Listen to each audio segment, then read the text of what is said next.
ক্ষমতায় গেলে জননিরাপত্তা নিশ্চিতের পাশাপাশি দুর্নীতির টুটি চেপে ধরার প্রতিশ্রুতি দিয়েছেন বিএনপি চেয়ারম্যান তারেক রহমান।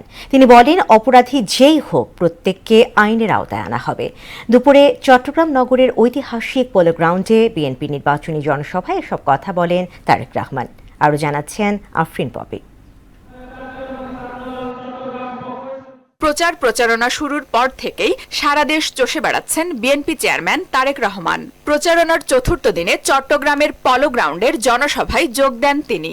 এটি ২০ বছর পর তারেক রহমানের চট্টগ্রাম সফর। এই অঞ্চলের মানুষের একটি বড় দাবি আছে।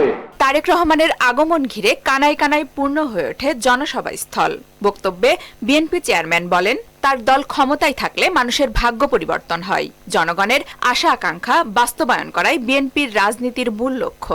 বিএনপি একমাত্র রাজনৈতিক দল যারা যতবার সরকারে ছিল এই দেশের মানুষের ভাগ্যের পরিবর্তনের জন্য কাজ করেছে তারা, এবং সেই জন্যই আমি ১৭ বছর পর যেদিন দেশের মাটিতে পা রেখেছিলাম সেদিন আমি সমগ্র বাংলাদেশের মানুষের কাছে একটি কথা বলেছিলাম যে উই হ্যাভ এ প্ল্যান।